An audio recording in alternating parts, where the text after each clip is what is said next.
First, I'm going to start off by talking about the subacute injection sites.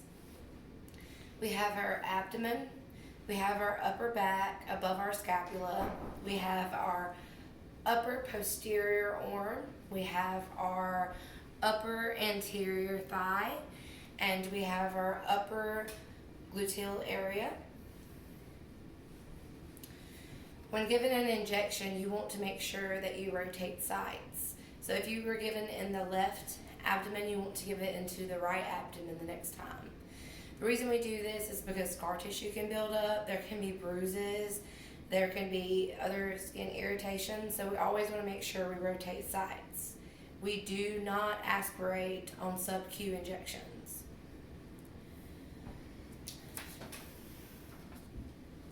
My order is for a patient that is diabetic.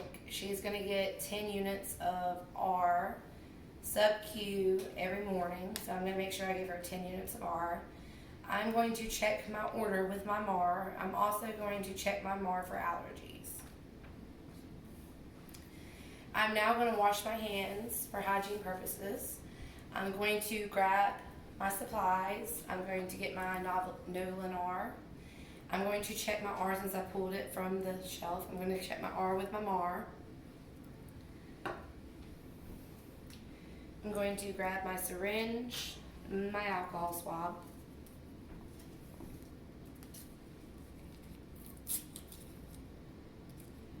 You always clean your vial for 30 seconds in a circular motion.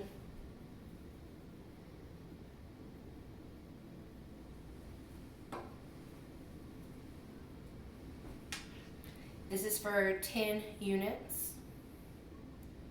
So I'm going to remove my cap. I'm going to draw 10 units of air.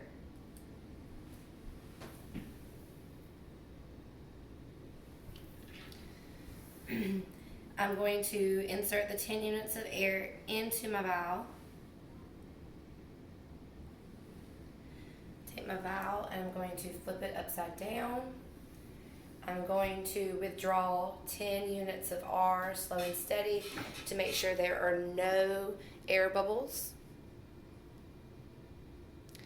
If there happen to be an air bubble, we will tap it gently to remove the air bubble.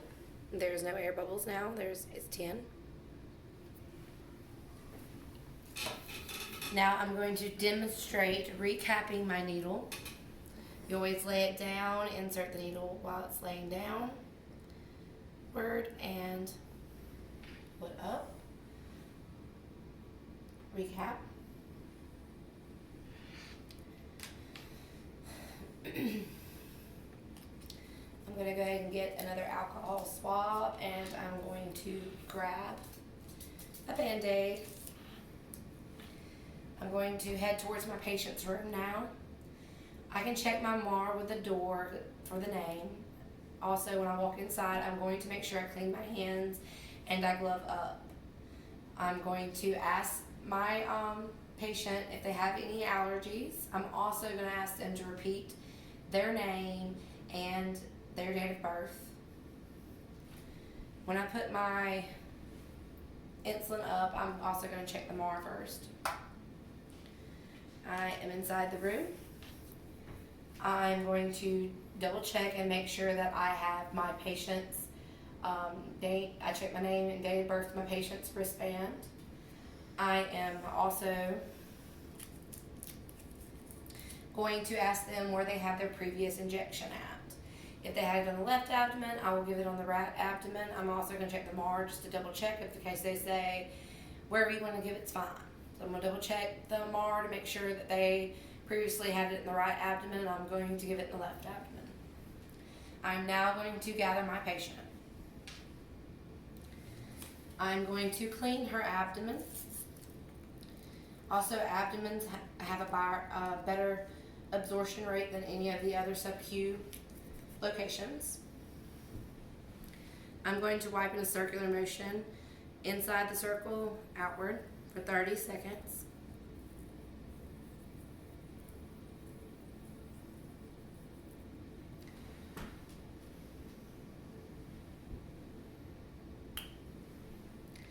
When giving a sub-Q injection, you can give it at a 40-degree angle, 45-degree angle, or you can give it at a 90-degree angle. I'm going to give it a 90-degree angle because my patient is a little overweight. I'm going to squeeze the injection site, and I'm going to go in at a dart-like motion.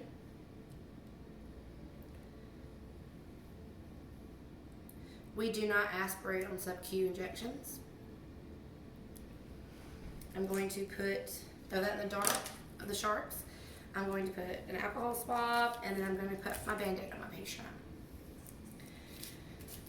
I'm also going to document the location and time that the injection was given inside the MAR. I am going to practice my hygiene. I'm going to wash my hands, and I'm going to remove my gloves before I leave the room.